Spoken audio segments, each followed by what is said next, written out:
Hello and welcome to part second. Part first में हमने 1 mark का question, very short answer type question देखे थे। आज उससे आगे हम कंटिन्यू करेंगे।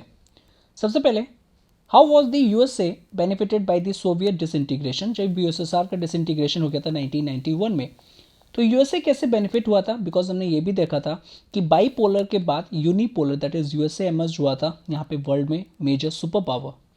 सो यूएसए बेनिफिट हुआ था सोवियत यूनियन के डिसइंटीग्रेशन से, क्योंकि जब सोवियत यूनियन का डिसइंटीग्रेशन हो गया था तो सोवियत यूनियन में यहाँ पे जो रिपब्लिक्स थी, वो रिपब्लिक्स भी यहाँ पे कैपिटलिस्ट मॉडल को अडॉप्ट कर रही थी, और जो शॉक थेरेपी है उसी का एक क्लासिकल एग्जाम्पल है। तो सिंपली लेमन्स लैंग्वेज में यूएसए बेनिफिट हुआ था सोवियत यूनियन के डिसइंटीग्रेशन से due to the economic crisis of the USSR. Okay, next generally question ये पूछ लिया जाता है, what is the new name of former USSR? Okay, that is the Russia. और यही जो रशिया है, इसने P5, दैट इज यहाँ पे परमानेंट 5 में भी यही जगह रशिया ने लिया था, दैट इज यूएसएसआर का जो सक्सेसर है उसको हम रशिया बोल देते हैं। Next question 13, for how many years did this civil war continue in Tajikistan? Okay, so there is a miss spell, that is Tajikistan. और ये कब एंड हुआ था? तो ये 2012 में भी पूछा गया था और 2010 में भी पूछा गया था। तो सिविल वॉर मोर और लेस यहाँ पे चला था फॉर द 10 ईयर्स, और यहाँ पे 2001 में ये एंड हुआ था। तो ये फैक्चुअल डायरेक्टली क्वेश्चन है, और आपको अगर पढ़ा होगा तो डेफिनेटली आप आंसर लिख पाएंगे। नेक्स्ट क्वेश्चन है 14, the transition from an authoritarian socialist system to democratic capitalist was influenced by the IMF। IMF stand for the International Monetary Fund and the World Bank. What was the transition known as? तो ये जो transition था जहाँ पे हम authoritarian socialist system of USSR से democratic capitalism की तरफ जा रहे हैं, ये था शॉक थेरेपी। ओके, अब ये जो IMF थे और जो वर्ल्ड बैंक थे, जो यूएसए को और सिंपली यूएसए कंट्रोल कर रहा था इनको, तो सबसे फर्स्ट क्राइटेरिया था कि हम आपको यहाँ पे लोन देंगे, हम आपकी इकोनॉमी रिकवरी करेंगे, बट एक कंडीशन है कि आपको यहाँ पे सोशलिस्ट सिस्टम को छोड़ के डेमोक्रेटिक कैपिटलिस्ट सिस्टम को अडॉप्ट करना पड़ेगा। और ये जो ट्रांजिशन है इसको हम शॉक थेरेपी बोल देते हैं। नेक्स्ट क्वेश्चन है, on which ideology was the Soviet political system based? अब यहाँ पे आपको आइडियोलॉजी बतानी है, तो सिंपली सोशलिज्म पे और कम्युनिज्म पे बेस्ड है, जहाँ पे जो सारा स्टेट का ओनरशिप होता है वो स्टेट के पास होता है सारी चीज़ें, and there is no concept of private property का कोई भी कॉन्सेप्ट नहीं होता है। Next question, mention the name of the eastern alliance led by the Soviet Union. अब सोवियत यूनियन ने जो ईस्टर्न अलायंस यहाँ पे बनाया था उसका नेम क्या था? ऑल्दो आपने वेस्टर्न अलायंस के बारे में सुना होगा, that is the NATO, North Atlantic Treaty Organisation, और जो ईस्टर्न अलायंस है उसको हम यहाँ पे वॉर्सा पैक्ट कह देते हैं। ओके, अब ये किसने लेड किया था? दैट इज सोवियत यूनियन ने लेड किया था।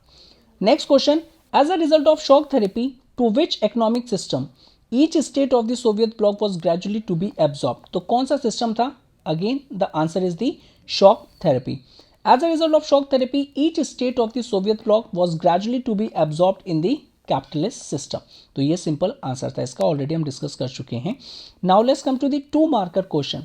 The Soviet economy was more developed than the rest of the world except for the USA, और यही रीजन है कि उसको सेकेंड वर्ल्ड बोला जाता है after the end of the second world war, that is 1945 के बाद। अगर हम यहाँ पे देखें तो हमको ये स्टेटमेंट को सब्सटेंशिएट करना है और एक एग्जाम्पल भी प्रोवाइड करना है। ओके, तो यहाँ पे हम देखा है, जो हमने जो वेरियस रीजन थे कि सोवियत इकोनॉमी यहाँ पे क्यों सेकेंड मोस्ट पॉपुलर थी आफ्टर द यूएसए, क्योंकि यहाँ पे जो उनका कम्युनिकेशन सिस्टम था काफ़ी ज़्यादा कॉम्प्लेक्स था, उनके पास जो एनर्जी के रिसोर्सेज थे वो काफ़ी लार्ज क्वांटिटीज़ में थे, जिसका वो यूज़ करके यहाँ पे डेवलप हो रहे थे, such as oil, iron and steel. और ये काफ़ी इंपॉर्टेंट है इंडस्ट्रीज़ को यहाँ पे सेटअप करने के लिए, और जब इंडस्ट्रीज सेटअप होंगी तो आपकी इकोनॉमी ग्रो करेगी। साथ ही साथ यहाँ पे जो इंडस्ट्रीज़ में सामान बन रहा है, दो आप तरीके हैं उसको कंज्यूम करने के, या तो आप एक्सपोर्ट करिए, और नहीं एक्सपोर्ट कर रहे हैं तो आपका जो कंज्यूमर बेस होना चाहिए, दैट इज़ जो डोमेस्टिक कंज्यूमर बेस होना चाहिए, वो काफ़ी सिग्निफिकेंट होना चाहिए। तो यहाँ पे अगर हम देखें तो ये अवेलेबल था सोवियत इकोनॉमी में, क्योंकि डोमेस्टिक कंज्यूमर इंडस्ट्री थी, कि जो इंडस्ट्री में सामान बनता था उनको कंज्यूम करने के लिए जो कंज्यूमर थे वो अवेलेबल थे। ओके, सो जो भी प्रोड्यूस होता था, everything from pins to cars. So ये ट्रू है कि जो सोवियत इकोनॉमी थी वो काफ़ी डेवलप थी comparatively to the rest of the world, specially after the end of the second world war. तो ये चीज़ आ जाती है। नेक्स्ट क्वेश्चन है, mention any 2 effects on the east European countries that the Soviet army had liberated from the fascist forces after the second world war. अब ये question important है, ये 2019 में आया था, तो हमें 2 इफेक्ट्स बताने हैं। सो अब ये जो इफेक्ट है ईस्टर्न यूरोपियन कंट्रीज में कि जो सोवियत आर्मी ने लिबरेट किया था from the fascist forces specially the second world war that is 1945 के बाद, अब ये क्या है।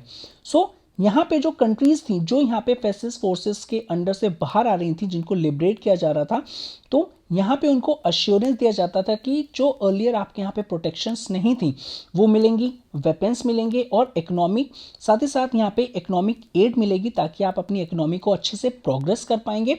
और साथ ही यहाँ पे जो लोकल राइवल्स हैं जिनके अगेंस्ट में आप फाइट कर रहे हैं वो भी यहाँ पे दैट इज सोवियत यूनियन सारी चीज़ें प्रोवाइड करवाएगा, इकोनॉमिक एड, प्रोटेक्शन और वेपन्स, जो भी आपके लोकल राइवल्स हैं। तो आपको क्या चाहिए, तो सारी चीज़ें सोवियत यूनियन प्रोवाइड करवा रहा है, तो आप सोवियत यूनियन के अंडर में या फिर जो दैट इज एक तरीके से जो आइडियोलॉजी है कम्युनिज्म की उसको आप अडॉप्ट करें। Next is East European countries join the Soviet camp. So अब क्या हुआ, it resulted in the formation of the eastern alliance, और मैंने जो आपको भी जस्ट ऊपर पढ़ा है हमने that is the Warsaw pact जो साइन हुआ था वो ईस्टर्न अलायंस वाला पैक्ट था।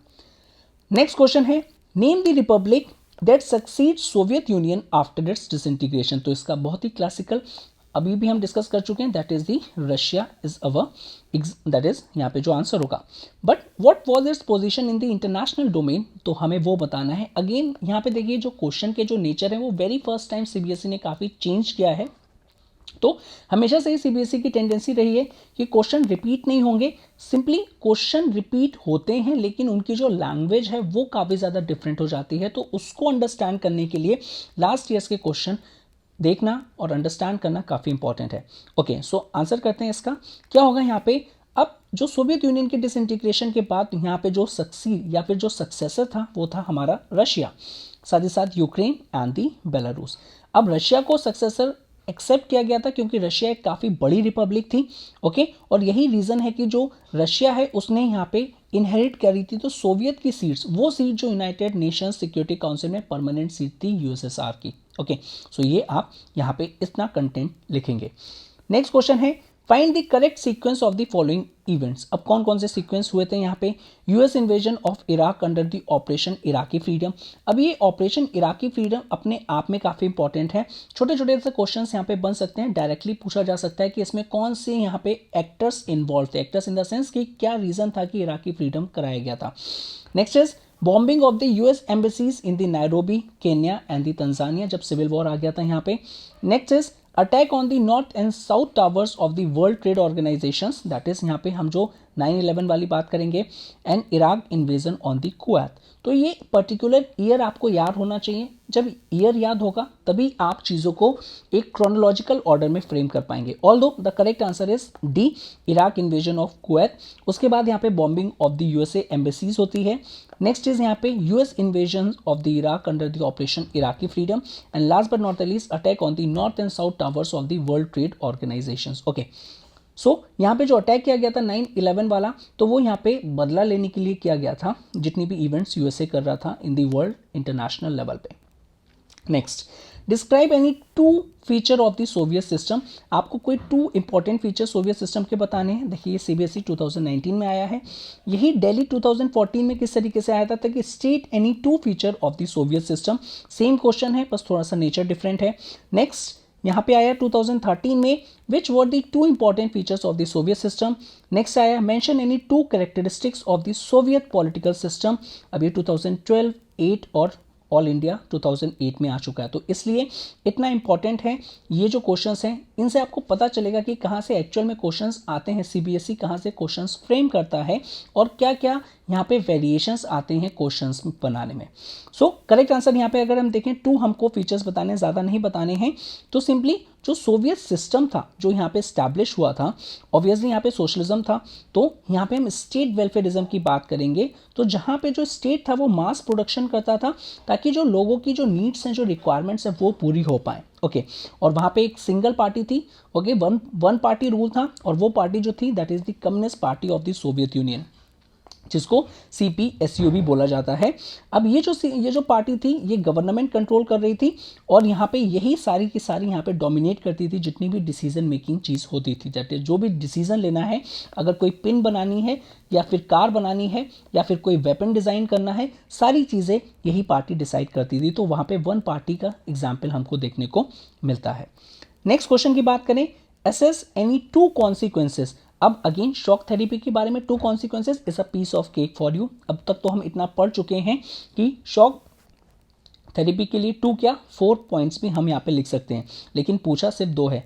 सेम क्वेश्चन 2010 में और 2008 में भी पूछा गया था कुछ वेरिएशंस के साथ। तो 2 कॉन्सिक्वेंसेस की बात करते हैं और सिंपली हम 2 नेगेटिव इफेक्ट्स की बात करते हैं शॉक थेरेपी में।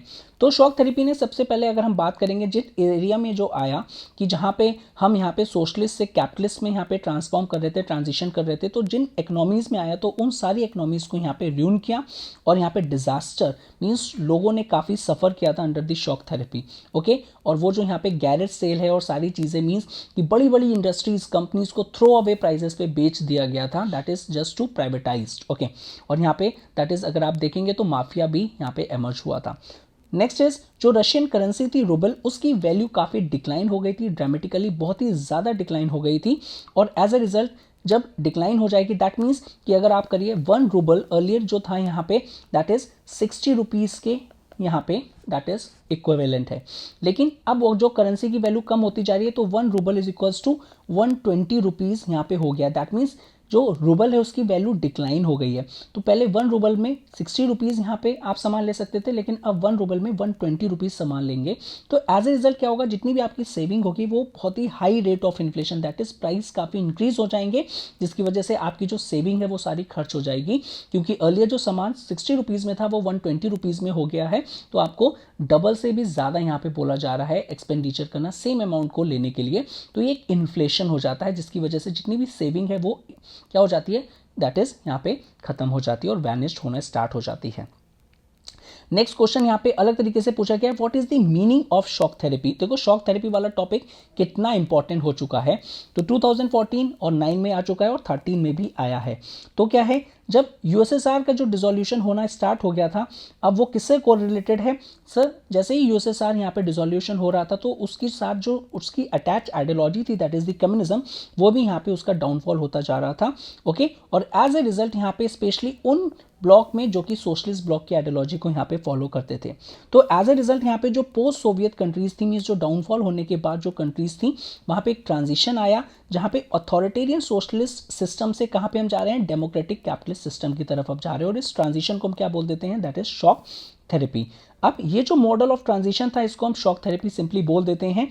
और यहाँ पे जो यूएस के जो गाइडेड इंस्टीट्यूशंस थे, okay, that is the world bank and IMF और simply the Britain would institutions जो कि कैपिटलिस्ट आइडियोलॉजी से यहाँ पे गाइडेड थे, उनका मेन ऑब्जेक्टिव था कि उन कंट्रीज में जहाँ पे अभी तक कम्युनिस्ट और सोशलिस्ट सिस्टम चला आ रहा था वहाँ पे कैपिटलिस्ट सिस्टम को लेके आना, एक आइडियोलॉजी को लेके आना। तो एज ए रिजल्ट सोशलिस्ट जितने भी इंस्टीट्यूशंस थे उन सबको खत्म करना वो तभी पॉसिबल हो जाएगा तब यहाँ पे हम कंप्लीटली तरीके से चीज़ों को यहाँ पे हटाएंगे और कैपिटलिस्ट को अडॉप्ट करेंगे। तो एज ए रिजल्ट यहाँ पे ये शॉक थेरेपी है जो कि ट्रांजिशन है from an authoritarian socialist system to a democratic capitalist system.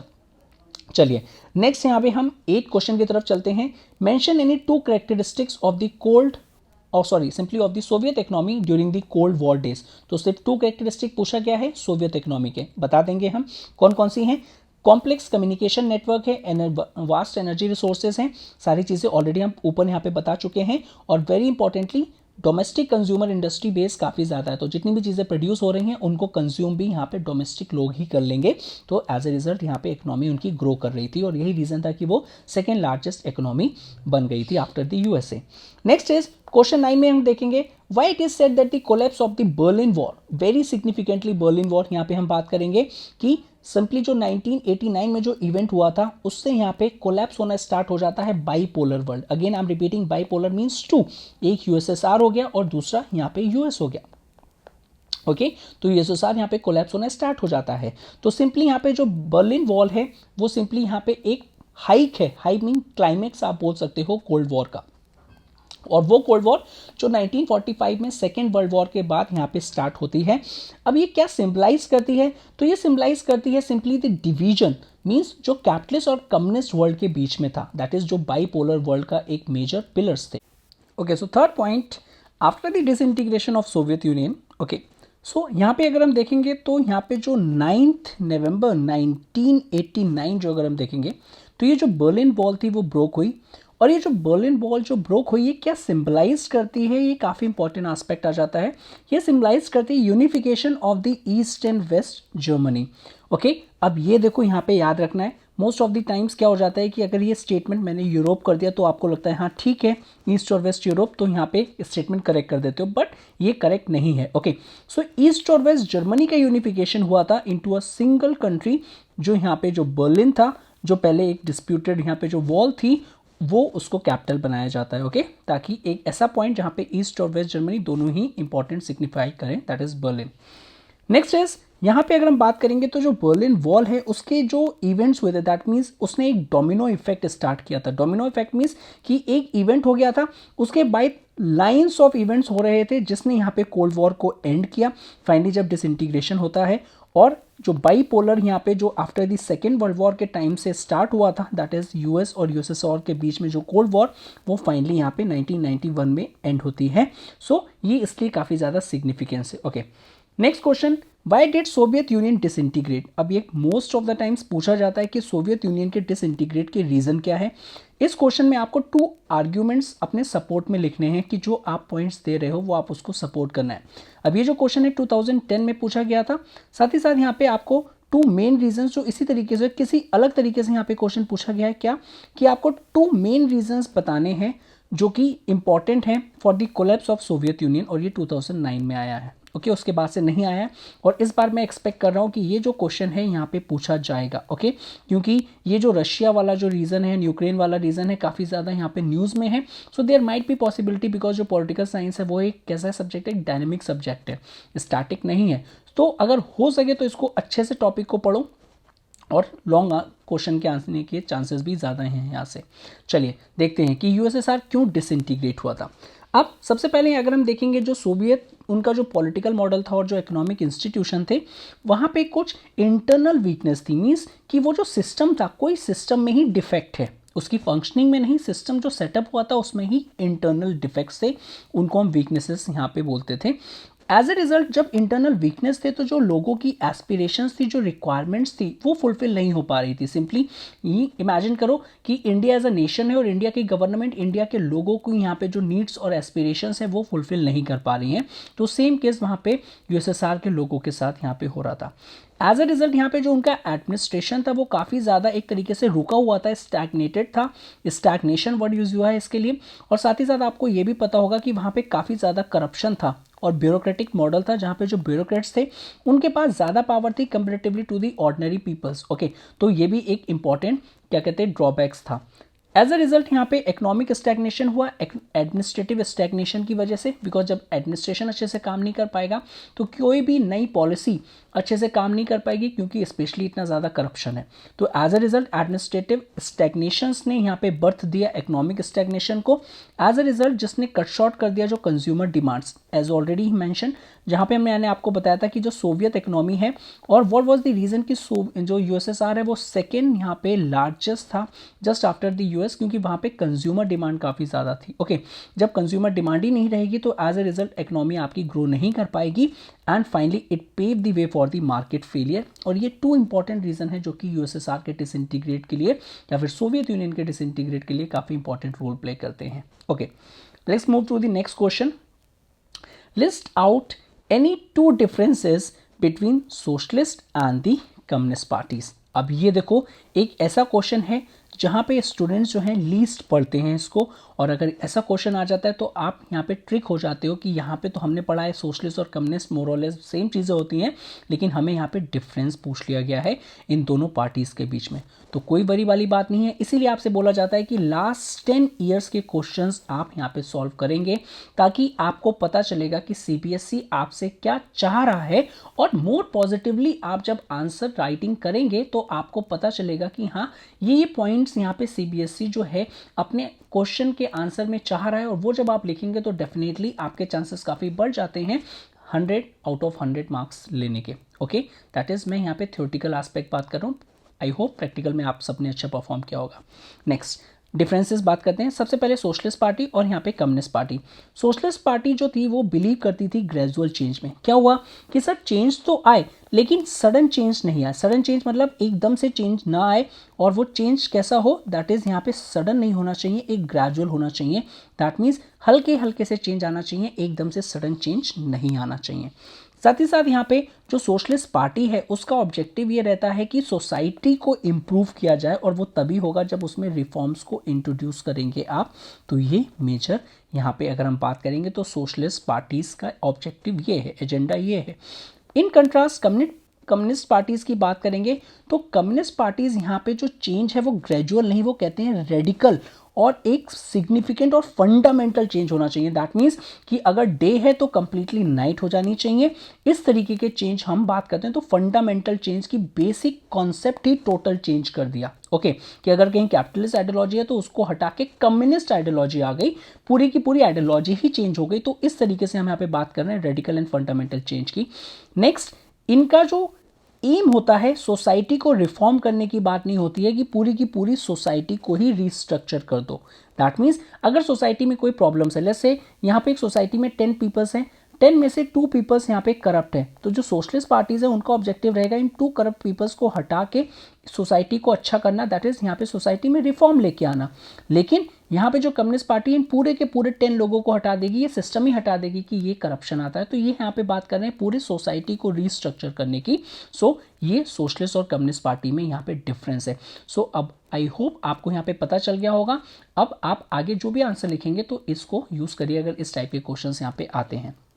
Now अब हम यहाँ पे मेन यहाँ पे दैट इज़ जो फोकस है हमारे इस रिवीजन सीरीज़ का कि एक्चुअल में आपको जो बड़े क्वेश्चंस हैं 4 और 6 मार्कर क्वेश्चन उनके लिए कंटेंट मिल पाए, और यहाँ पे एक बार आपका टॉपिक भी रिवाइज हो जाए। तो वो स्टार्ट करते हैं 4 मार्कर क्वेश्चन से। सबसे पहले यहाँ पे क्वेश्चन है कि आप यहाँ पे 4 इश्यूज़ को यहाँ पे मेंशन करिए of the tension and conflicts in the forward Soviet republics. ठीक है, और यहाँ पे 15 रिपब्लिक्स हैं जिसमें से रशिया जो थी सबसे इंपॉर्टेंट थी, बाकी की कुछ सेंट्रल एशियन रिपब्लिक्स एंड और सारी चीज़ें थी यहाँ पे, वो आपने पढ़ा होगा। चलिए यहाँ पे देखते हैं, एक क्विक रिकैप करते हैं with the help of the 4 points. So 4 issues कौन कौन से थे जो कि यहाँ पे सोवियत रिपब्लिक्स में थे, जिसकी वजह से टेंशन हो रही थी और काफ़ी कॉन्फ्लिक्ट्स भी हो रहे थे। सबसे पहले यहाँ पे बात करेंगे चेचन्या और दगिस्तान में यहाँ पे वायलेंट सेसेशनिस्ट मूवमेंट हो गया था। अब सेसेशन क्या होता है ऑलरेडी मैंने आपको बताया कि पहले आप किसी पार्टी का पार्ट हो, लेकिन अब वो पार्टी से आप अलग होना चाहते हो, तो ये सेसेशनिस्ट मूवमेंट हो गया। दैट मीन्स अब आप उसका पार्ट नहीं होना चाहते हो। रशिया को भी क्रिटिसाइज किया जा रहा था क्योंकि यहाँ पे वो पावरफुल था, और एज ए रिजल्ट वो काफ़ी ज़्यादा सप्रेसिव मेथड यूज़ कर रहा था, जिसकी वजह से काफ़ी ह्यूमन राइट्स के वायलेशन हो रहे थे, बिकॉज उसको कोई प्रॉब्लम नहीं चाहिए थी रशिया को। ओके, नेक्स्ट हम बात करेंगे ताजिकिस्तान का। वहाँ पे सिविल वॉर चली थी, और जो टाइम पीरियड है वो भी मैंने आपको मेंशन किया था। तो प्लीज़ रिमेंबर जितने भी अर्लियर वाला जो लेसन है दैट इज़ पार्ट 1, उसमें यहाँ पे एग्जैक्टली मेंशन किए गए हैं ये फैक्ट्स। ओके, जो कि यहाँ पे 10 ईयर्स चला था और फाइनली यहाँ पे 2001 में जाके एंड हुआ था। एज अ रिजल्ट यहाँ पे जो जॉर्जिया में भी सिविल वॉर चल रहा था, क्योंकि यहाँ पे इंडिपेंडेंस की डिमांड आ रही थी कि जो 2 प्रोविंसेस हैं उनको इंडिपेंडेंस चाहिए। ओके, सो वो अंदर नहीं रहेंगे जो अर्लियर यूनाइटेड थे। Next, so there were movement against the existing regimes, means जो उस टाइम पे एग्जिस्टिंग रिजीम थी कि जो एडमिनिस्ट्रेशन में प्रॉब्लम थी और जो भी यहाँ पे इस टाइम पे कंट्रोल कर रहा था दैट इज़ गवर्नमेंट को एंड ऑल, उनके अगेंस्ट में, रिजीम के अगेंस्ट में ये मूवमेंट्स थे इन यूक्रेन। ओके, यूक्रेन अभी भी न्यूज़ में है, तो again I am telling you कि ये जो आजकल जो टॉपिक्स हैं ये काफ़ी हॉट टॉपिक्स हैं, इनके आने के चांसेस काफ़ी ज़्यादा है। Next is Kyrgyzstan, Azerbaijan which led to the sectarian conflicts. अब ये सेक्टेरियन कॉन्फ्लिक्ट क्या होता है कि एक सेक्ट है, सेक्ट मीन्स एक पार्ट है और उन सेक्ट्स में आपस में यहाँ पे फाइट हो रही है, तो ये सेक्टेरियन कॉन्फ्लिक्ट्स हो गया। ओके, मीन्स एक कम्युनिटी में डिफरेंट डिफरेंट सेक्ट्स हैं, उनके बीच में यहाँ पे फाइट हो रही है। जैसे एक कोई स्कूल है उसमें डिफरेंट डिफरेंट क्लासेस हैं, उन आपस में बीच में यहाँ पे प्रॉब्लम्स आ रही है, कॉन्फ्लिक्ट चल रही है, तो ये सेक्टेरियन कॉन्फ्लिक्ट हुआ। नेक्स्ट, जो कंट्रीज और जो प्रोविंसेस जो कि फॉर्मर यूएसएसआर का जो यहाँ पे पार्ट थी, अब वो क्या कर रही थी, वो यहाँ पे आपस में लड़ना उन्होंने स्टार्ट कर दिया था रिसोर्सेज के लिए, और जो एक मेजर रिसोर्सेज है that is the river water. Central और वेस्ट एशिया में अगर आप देखेंगे तो यहाँ पे जो वाटर है वो काफ़ी ज़्यादा इंपॉर्टेंट सोर्स माना जाता है। तो एज ए रिजल्ट यहाँ पे इंस्टेबिलिटी आती जा रही थी और जो ऑर्डिनरी पीपल है सबसे ज़्यादा यहाँ पे उसको सफ़र करना पड़ रहा था। तो अल्टीमेटली चाहे कुछ भी हो, अल्टीमेटली सबसे ज़्यादा जो प्रॉब्लम कंडीशन क्रिएट होती है वो ऑर्डिनरी पीपल के लिए होती है, चाहे वो एडमिनिस्ट्रेशन अच्छा नहीं होता है या फिर कॉन्फ्लिक्ट है, सफ़र करना पड़ता है ऑर्डिनरी पीपल को। ओके, नेक्स्ट लॉन्ग क्वेश्चन में 4 मार्कर में चलते हैं कि 2 रीजंस जो कि यहाँ पे यूएसएसआर के डिसइंटीग्रेशन के लिए, 4 फैक्टर्स बताइए जो कि डिसइंटीग्रेशन ऑफ सोवियत यूनियन के लिए यहाँ पे रिस्पॉन्सिबल हैं। तो अगेन जो 6 मार्कर क्वेश्चन है इसमें ऑलरेडी हम देखेंगे आगे चल के, और जो थोड़े से पॉइंट्स ऑलरेडी हम देख चुके हैं। Okay, next, describe any 4 consequences of the disintegration of the Soviet union, वो भी हम 6 मार्कर क्वेश्चन में देखेंगे। ओके, चलिए अब यहाँ पे आ गया 6 मार्कर क्वेश्चन। 6 मार्कर क्वेश्चन में दैट इज हमेशा यहाँ पे ये काम करिए कि कैसे आप मिनिमाइज कर सकते हैं अपने एफर्ट्स को, कि अगर कोई 6 मार्कर क्वेश्चन में कुछ शॉर्ट आंसर कवर हो रहे हैं, वेरी शॉर्ट कवर हो रहे हैं, तो सबसे पहले उन लॉन्ग आंसर टाइप के क्वेश्चंस को करिए जिससे आपके एक संग यहाँ पे काफ़ी ज़्यादा क्वेश्चंस कवर हो रहे हैं, कि अगर कोई शॉर्ट आता है तो वो भी आप इजीली लिख सकते हो, अगर कोई यहाँ पे शॉर्ट और वेरी शॉर्ट आता है या फिर फैक्चुअल क्वेश्चन आता है वो भी आप अच्छे से कर सकते हो। Okay, so now 6 marker question start करते हैं। सबसे पहले यहाँ पे बताना है कि कौन कौन से 4 कॉन्सिक्वेंसेस हैं शॉक थेरेपी के। अब शॉक थेरेपी आपने इतना पढ़ रखा है कि बिना देखे आप आंसर लिख सकते हो, लेकिन फिर भी हम यहाँ पे क्विकली रिकॉल करते हैं। अब ये जो शॉक थेरेपी जो मीन है, इसका मीन्स क्या है कि यहाँ पे एक ट्रांजिशन मॉडल है। कहाँ से कहाँ तक मॉडल है ऑलरेडी मैंने आपको बता रखा है कि कहाँ से यहाँ पे सिंपली की एक जो है दैट इज अनडेमोक्रेटिक से यहाँ पे डेमोक्रेटिक में हम जा रहे हैं, सोशलिक अथॉरिटेरियन से हम कैपिटलिस्ट यहाँ पे जा रहे हैं, तो वो एक ट्रांजिशन है। Okay, so being a socialist country to a capitalist country. अब यहाँ पे इसको यहाँ पे किसने हेल्प किया था, तो जो यूएस के जो कैपिटलिस्ट के यहाँ पे जो इंस्टीट्यूशन थे वर्ल्ड के, वेस्टर्न वर्ल्ड के, that is the world bank और द IMF और जो ब्रिटेन वुड इंस्टीट्यूशंस थे, उन्होंने काफ़ी ज़्यादा हेल्प किया था। Okay, so 4 consequences of shock therapy कौन कौन से।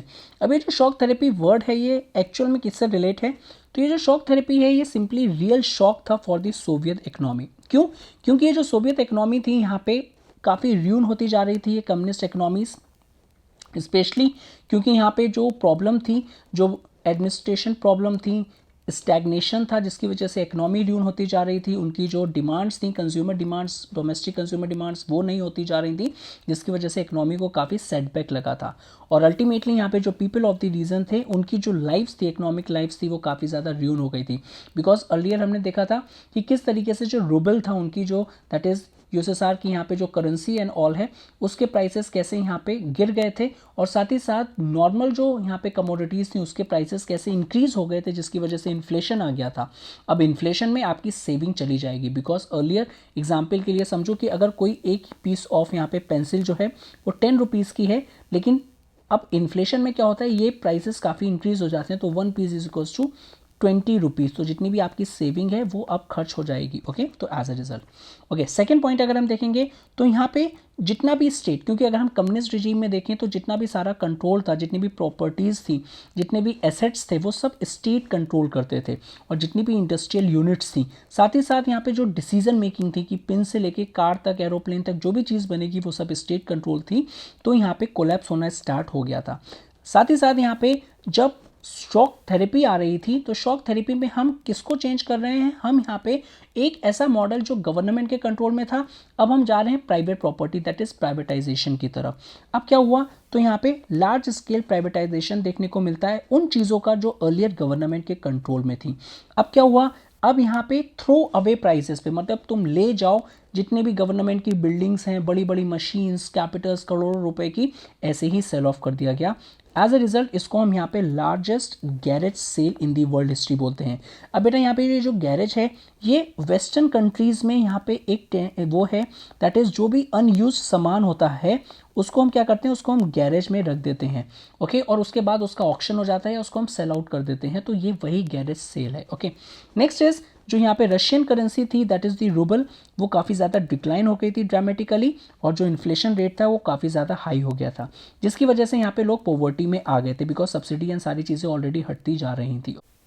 नेक्स्ट पॉइंट, यहाँ पे माफिया एमर्ज हो गया था। ठीक है, माफिया मीन्स कि एक ऐसा ग्रुप जो यहाँ पे मोस्टली चीज़ों को कंट्रोल कर रहा था। एक्चुअली हुआ क्या था, जब यहाँ पे गवर्नमेंट कंट्रोल चीज़ें प्राइवेटाइज हो रही थी, तो एज ए रिजल्ट जो सोशलिस्ट सोसाइटी और जो कम्युनिस्ट सोसाइटी होती है वहाँ पे सभी लोगों का यहाँ पे पार्टिसिपेशन और यहाँ पे दैट इज शेयर होता है प्रॉपर्टी में, कोई प्राइवेट प्रॉपर्टी नहीं होती है। अब क्या हुआ, जब प्राइवेटाइजेशन हो रहा है तो ये जो बड़ी बड़ी जो यहाँ पे स्टेट इंडस्ट्रियल कॉम्प्लेक्स थे, इनके जो शेयर्स थे उनके लिए उनको टिकट्स दिए गए थे लोगों को कि आपका जितना भी वेटेज है तो वो आप क्लेम कर सकते हो। तो एज ए रिजल्ट लेकिन लोगों को पैसे की ज़्यादा रिक्वायरमेंट थी। अब ये जो माफिया था उन्होंने उन लोगों से वो सारे टिकट्स यहाँ पे ले लिए और यहाँ पे सारी प्रॉपर्टीज़ एंड और सारी चीज़ें परचेज कर ली, जिसकी वजह से माफिया एमर्ज हो गया था।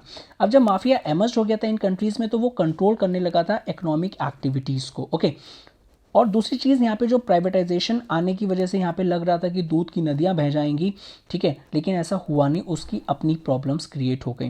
Post Soviet states specially Russia, यहाँ पे कुछ लोगों के पास बहुत ज़्यादा पैसा आ गया था और कुछ लोगों के पास बहुत ही ज़्यादा कम हो गया था, तो जिसकी वजह से इन इक्वालिटी ऑफ वेल्थ क्रिएट हो गया था। ओके, सो ये फोर्थ पॉइंट है। नेक्स्ट फिफ्थ पॉइंट देखें, जो ओल्ड सिस्टम था सोशल वेलफेयर, जिसकी वजह से यहाँ पे जो पुअर लोग थे वो भी अपनी लाइवलीहुड को यहाँ पे अच्छे से और जो लाइफ है उसको अच्छे से स्पेंड कर सकते थे, अब वो प्रॉब्लम हो गई। क्यों?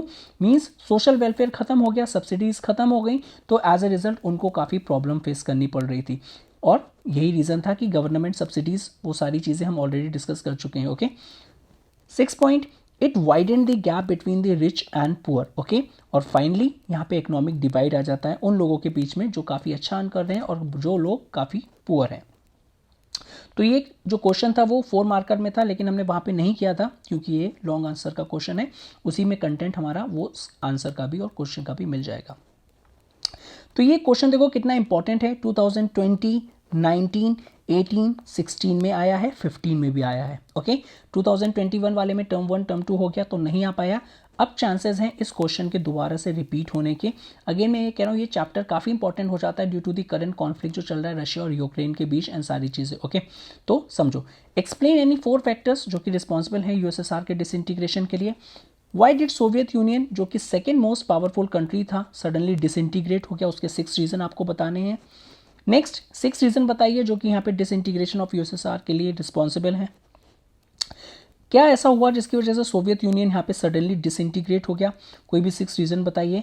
और describe any 6 factor responsible for the disintegration of the USSR. तो मोर और लेस कंटेंट जो है क्वेश्चन का वो सेम है। ओके, तो इसलिए आंसर भी हमारा एक कॉमन ही होगा। तो कौन कौन से रीजंस हैं देखते हैं। कुछ रीजंस हैं जिनकी वजह से यूएसएसआर का डिसइंटीग्रेशन हुआ था। सबसे पहले यहाँ पे आप हेडिंग डालोगे that is the leadership crisis. Okay, अब उसमें क्या क्या चीज़ें आएंगी देखते हैं। अब ये मोस्ट इंपॉर्टेंट कॉज था, मीन्स अब कोई भी चीज़ विदाउट लीडर के, कोई भी पॉलिटिकल सिस्टम विदाउट लीडर के नहीं चल सकता। जब तक एक अच्छा लीडर नहीं होगा वो यहाँ पे लोगों को लीड नहीं करेगा, वो लोगों को ये यहाँ पे जब तक बिलीव नहीं करवाएगा कि सब एक यूनिट और सारी चीज़ें ठीक चल रही हैं, तब तक चीज़ें ठीक नहीं चल सकती। ओके, और यही रीज़न यहाँ पे यूएसएसआर के डिसइंटीग्रेशन में काफ़ी इंपॉर्टेंट रोल। ओके, साथ ही साथ अगर हम यहाँ पे देखें तो कोई भी अगर हम एक लाइन ड्रॉ करने की बात करें तो कोई भी क्लियर कट लाइन नहीं थी between the party and the government, because single party थी, वही डिसीजन ले रही थी, वही पार्टी थी। तो लॉर्ड फेयर के यहाँ पे जो कॉन्सेप्ट है, कभी कभी लगता है पुनिची भगवान है, तो यहाँ पे जो कम्युनिस्ट पार्टी जो थी वही यहाँ पे एक तरीके से डिसीजन भी ले रही थी और वही पॉलिटिकल पार्टी भी थी। Okay, so there was only one political party जो कि यहाँ पे पार्टी और गवर्नमेंट दोनों का रोल प्ले कर रही थी। दूसरी चीज़ यहाँ पे तो CPSU यहाँ पे that is communist party of Soviet union, वो जो गवर्नमेंट और स्टेट के अफेयर्स को भी मैनेज कर रही थी। तो ये चीज़ें भी यहाँ पे हमने बोला था कि लीडरशिप क्राइसिस की बात करेंगे। अब एज ए रिजल्ट यहाँ पे जो कम्युनिस्ट पार्टी थी वो यहाँ पे लोगों को इम्प्रेस करना चाह रही थी with the help of the subsidies, कि भैया लोगों को एम्प्लॉयमेंट प्रोवाइड करवाना, सारी चीज़ें प्रोवाइड करवाना, चाहे वो यहाँ पे इकोनॉमी बढ़े या ना बढ़े, तो यहाँ पे लोगों को इम्प्रेस करने पे लगी हुई थी फॉर द सब्सटेंशियल पीरियड।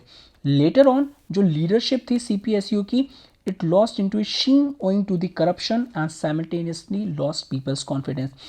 जो स्टार्टिंग में कोई भी पार्टी आ जाती है झूठ बोल के कि हम आपके साथ ये करेंगे, ओके, तो हम ये करेंगे, जो आपका वेलफेयर होगा, आपके पास ये रुपए आएंगे, आपके पास सारी चीज़ें अच्छी होंगी, पर अल्टीमेटली लॉन्ग रन में यहाँ पे जब जो चीज़ें ग्राउंड लेवल पे नहीं दिखती हैं लोगों को तो वो क्वेश्चन करते हैं, और यही वहाँ पे भी हुआ था। ओके, और जो एडमिनिस्ट्रेशन में काफ़ी ज़्यादा करप्शन था जिसकी वजह से यहाँ पे इकोनॉमी नहीं बिल्डअप हो पा रही थी, रन नहीं कर पा रही थी, और जो लोगों की नीड्स और एस्पिरेशंस थी वो भी पूरी नहीं हो पा रही थी सिंपली। और वो कंपेयर करना उन्होंने स्टार्ट कर दिया था वेस्ट से कि वहाँ पे कितनी ज़्यादा प्रॉस्पेरिटी है, लोगों के पास पास यहाँ पे कितनी फ्रीडम है, चॉइसेस हैं, लेकिन हमारे पास नहीं है, तो ये भी काफ़ी इंपॉर्टेंट रोल प्ले करता है।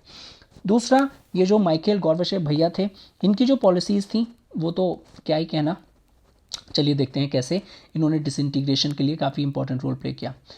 अब क्या हुआ था ना कि यहाँ पे जो पॉलिसीज थी, मीन्स इकोनॉमी काफ़ी ख़राब हो गई थी, तो इन्होंने पॉलिसीज रिफॉर्म इंट्रोड्यूस करे थे, that is the perestroika and the glasnost.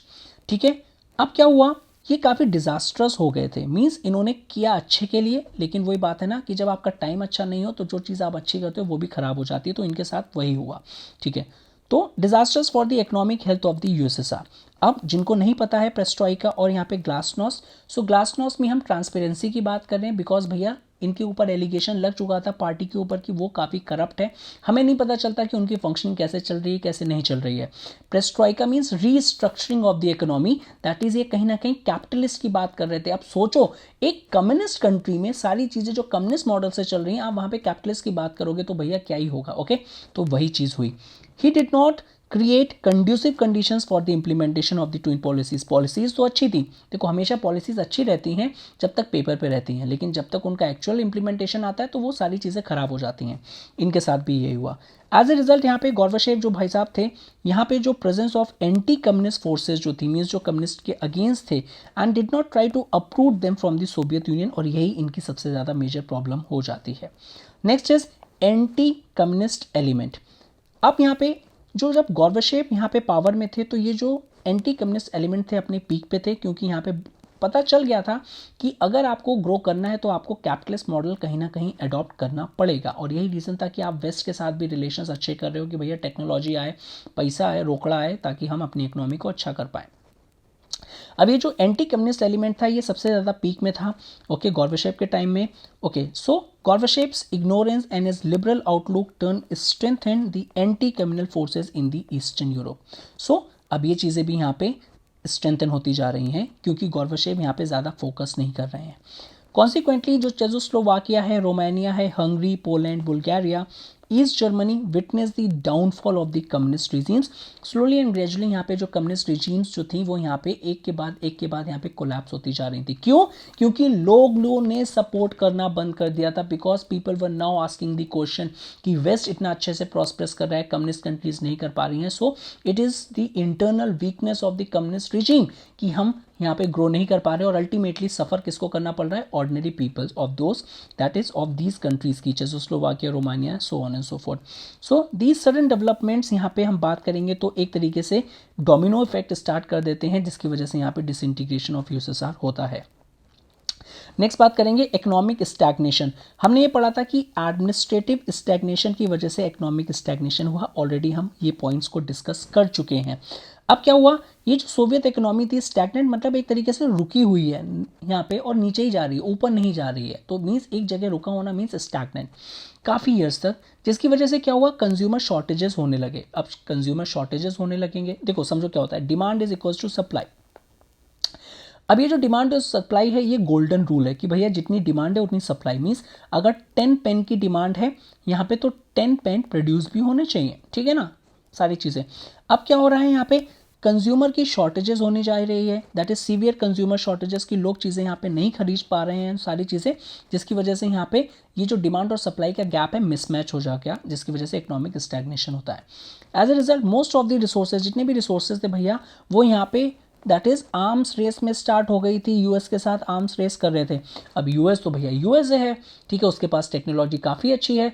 तुम लोग को ये पता है कि टेक्नोलॉजी यूएस के पास क्यों अच्छी है, सारी चीज़ें देखो यहाँ पे जब दैट इज़ 1945 में जब सेकेंड वर्ल्ड वॉर एंड हुआ, ठीक है, और यहाँ पे जो दैट इज़ हिटलर का जब एंड हुआ, तो जो जर्मनी के सिंपली यहाँ पे जो साइंटिस्ट थे जो कि यहाँ पे दैट इज़ हिटलर के लिए यहाँ पे टेक्नोलॉजी प्रोड्यूस कर रहे थे, उनमें से उनके पास ऑप्शन नहीं बचा था, उन्होंने यूएसएसआर को और यूएस को ज्वाइन कर लिया था। मोस्टली जितने अच्छे अच्छे साइंटिस्ट थे वो यूएस में चले गए थे, और बाकी के जो थोड़े बहुत बचे थे वो यूएसएसआर में चले गए थे, जिनकी वजह से ये कि टेक्नोलॉजी में यूएस से आगे निकल गया और यूएसएसआर थोड़ा पीछे रह गया। लेकिन यूएसएसआर क्या करता था, यूएस को मैच करने के चक्कर में यहाँ पे अपना ज़्यादा फंड लगाता था। देखो क्या चीज़ है, जैसे कि हमारे पास अभी टेक्नोलॉजी अच्छी नहीं है, तो यहाँ पे क्या है कि हमने यहाँ पे एक बैटरी बनाई, और एक बैटरी यूएस की जो टेक्नोलॉजी है वो काफ़ी अच्छी है, जो कि यहाँ पे 4 आवर का बैटरी बैकअप देती है। Okay, as a result same amount of battery हमने भी बनाई है यहाँ पे यूएसएसआर में, लेकिन टेक्नोलॉजी इतनी अच्छी नहीं है, वो सिर्फ 2 आवर्स का बैकअप बैटरी दे रही है। तो आपको यहाँ पे डबल बैटरी यूज़ करनी पड़ेगी 4 आवर्स का बैकअप लेने के लिए। So that is the case ही हो रहा था कि मीन्स आपको यूएस की पावर को मैच करने के लिए आपको अपने डबल रिसोर्सेज खर्च करने पड़ रहे थे। तो ये भी काफ़ी इंपॉर्टेंट चीज़ बन जाती है। ओके, सो न्यूक्लियर और यहाँ पे मिलिट्री आर्सेनल्स को करने के लिए। साथ ही साथ सैटेलाइट स्टेट्स। अब सैटेलाइट स्टेट्स कौन कौन से हैं भैया? ये छोटे छोटे स्टेट्स जो आपको सपोर्ट करेंगे, लेकिन ये सपोर्ट तभी करेंगे जब आप इनको यहाँ पे खाना पानी दोगे, वेपन्स दोगे, सारी चीज़ें। ओके, तो ये स्टेट्स भी आपने पढ़े होंगे। चलिए, next is stagnant administration.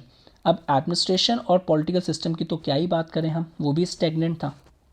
Because यहाँ पे जो कम्युनिस्ट पार्टी थी जो सोवियत यूनियन को रूल कर रही थी फॉर ओवर 70 ईयर्स, वो पीपल को अकाउंटेबिलिटी नहीं थी। अकाउंटेबल का मीन्स क्या हुआ? अब जैसे हमारे यहाँ है 5 ईयर में इलेक्शन होते हैं, है ना, 5 ईयर में इलेक्शन होते हैं, हमने पार्टी को कोई चूज़ किया जो गवर्नमेंट जिसने फॉर्म करी मेजॉरिटी पार्टी ने। अब वो पार्टी ने जो प्रोमिसेस तो बहुत बड़े बड़े किए थे, ठीक है ना, कि हम यहाँ पे दूध की नदियाँ बहा देंगे, यहाँ पे चॉकलेट के खेत लगा देंगे, सो ऑन सो फोर्थ, लेकिन वो ऐसा कर नहीं पाई। अब क्या होगा? 5 ईयर्स के बाद हम क्या करेंगे? इस पार्टी को चूज नहीं करेंगे। तो इनके ऊपर अकाउंटेबिलिटी आ गई कि भैया आपने बड़ी बड़ी प्रोमिसेस करी थी, आप कुछ कर नहीं पाए, तो हम आपको चूज नहीं करेंगे। लेकिन ये केस यूएसएसआर में बिल्कुल भी नहीं था। साथ ही साथ यहाँ पे सोने पे सुहागा, करप्शन बहुत ज़्यादा था। एज ए रिजल्ट यहाँ पे क्या हुआ? ओपननेस की डिमांड हो रही थी, जिसकी वजह से ओपननेस नहीं थी, तो यहाँ पे कोलैप्स ऑफ द सिस्टम हो गया था। Because ultimately people is the supreme, हमेशा ध्यान रखना। Next is rise of nationalism and the desires. अब क्या हुआ कि भैया देशभक्ति जाग गई। The final and the most immediate cause, कहते हैं ना कि last nail in the coffin. Last nail in the coffin means कि भैया यहाँ पे कॉफिन तो तैयार हो गया, उसमें एक लास्ट नेल बची हुई है लगाने के लिए, तो वो क्या थी? Rise of nationalism and the desire. So जो फाइनल और मोस्ट इमीडिएट कॉज था for the disintegration of USSR, वो क्या था? यहाँ पे राइज ऑफ नेशनलिज्म और desire for the sovereignty, sovereignty for the republics, कि भैया पहले रिपब्लिक्स पूरा सारी चीजें यहाँ पे इंटीग्रेटेड था। अब क्या है? अब हम अपने अकॉर्डिंगली चीजों को यहाँ पे करेंगे। जितनी भी रिपब्लिक्स थी उनको आ रहा था कि भैया हम डिसीजन अपने आप लेंगे, आप हमें मत बताओ क्या करना है क्या नहीं करना है। Okay, with in various republics including the Russia and the Baltic republics. तो ये 6 पॉइंट है विद सब हेडिंग्स। अगर आपने लिख दिए तो एग्जामिनर घर पे आएगा मार्क्स देने, ठीक है, आपको कुछ करने की जरूरत नहीं है। चलिए, next is describe any 4 consequences of the disintegration of Soviet union. ये जो क्वेश्चन था 4 मार्क का, उसमें हमने देखा था 6 में करेंगे। In what 3 ways did the collapse of Soviet Union affect the world politics? Examine any 6 consequences of the disintegration of the Soviet Union. ठीक है, चलिए कॉन्सिक्वेंसेज देख लेते हैं कि भैया क्या कॉन्सिक्वेंसेज हुए थे सोवियत यूनियन के यहाँ पे डिसइंटीग्रेशन के। चलिए, सोवियत यूनियन का जब डिसइंटीग्रेशन हुआ था, उसके बाद क्या हुआ था? यहाँ पे कोल्ड वॉर का एंड हो गया था। बिकॉज कोल्ड वॉर क्या था? एक तरीके से यहाँ पे बाईपोलर वर्ल्ड में वर्ल्ड डिवाइड हो गया था, यूएसए कैपिटलिस्ट आइडियोलॉजी और यूएसएसआर कम्युनिस्ट आइडियोलॉजी। अब इसके साथ ही साथ यहाँ पे जब डिसइंटीग्रेशन हुआ तो कोल्ड वॉर यहाँ पे एंड हो गया, और क्या हुआ कि जो सोवियत यूनियन था उसका डिसइंटीग्रेट हो गया, डिसोल्यूशन हो गया, जिसकी वजह से काफ़ी ज़्यादा चेंजेस आए, ड्रामेटिक चेंजेस आए, और यहाँ पे पावर रिलेशंस में काफ़ी ज़्यादा एक उथल पुथल हो गई। ओके, जिसने पूरे वर्ल्ड पॉलिटिक्स में काफ़ी ज़्यादा रेपरकशंस हुए थे, वो अरब स्प्रिंग एंड ऑल सारी चीज़ें उसके बाद की बात है। साथ ही साथ disintegration left open the world space to be dominated by the sole super power, और वो कौन था? यूएसए। कैसे? देखो, शॉक थेरेपी के थ्रू यहाँ पे कि भैया आपको रोकना चाहिए, हाँ ठीक है, वर्ल्ड बैंक देगी, आईएमएफ देगा, लेकिन उसके लिए आपको क्या करना पड़ेगा? ज़्यादा कुछ नहीं करना पड़ेगा आपको, कि जो भी आपकी इकोनॉमी है उसको यहाँ पे कैपिटलिस्ट में कन्वर्ट करना होगा। तो एक तरीके से आप क्या कर रहे हो? यूएस की यहाँ पे जो आइडियोलॉजी है उसको अडॉप्ट कर रहे हो। ओके, और यही रीज़न था कि यूएस ने डोमिनेंस एस्टैब्लिश किया, और जिसको हम यूनिपोलर वर्ल्ड बोल देते हैं। Next is Britain would institutions, जो कि वर्ल्ड बैंक और जो इंटरनेशनल मॉनेटरी फंड्स हैं, ये एक एक्टिव प्लेयर्स थे in the wake of the developmental needs of the second world countries की। जो भी सेकेंड वर्ल्ड कंट्रीज़ है भैया, उनको अगर लोन चाहिए तो इन्हीं के पास जाएंगे, और ये सबसे पहले बोलते थे कि कोई बात नहीं, हम लोन देंगे, पूरा भर भर के लोन देंगे, पर कुछ नहीं, आप बस अपनी इकोनॉमी को कैपिटलिस्ट की तरफ ले जाइए। और यही रीज़न था कि कहीं ना कहीं 1991 में इंडिया में जो एलपीजी रिफॉर्म आता है ना, हमारे साथ भी इन्होंने ऐसा ही किया था। चलो, the world saw it's the emergence of many new countries with their own independent aspirations, जो कि नेक्स्ट चैप्टर है हम पढ़ेंगे, alternative centres of the power. Next point is the Baltic states, specially Estonia, Lithuania, Latvia, इन्होंने यहाँ पे join कर लिया था, that is the European union, और सब्सिक्वेंटली ये नीटो का यहाँ पे पार्ट बन गए थे।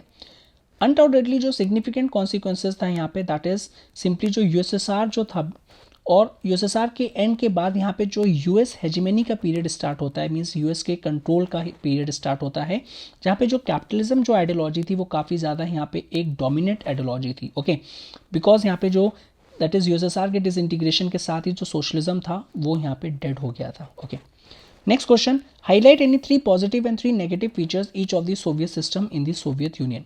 तो 3 पॉजिटिव 3 नेगेटिव बताने हैं, चलिए देखते हैं। Soviet economy was more developed than the rest of the world except the USA, और यही रीज़न था, वो सेकेंड वर्ल्ड था और सेकेंड पिलर था।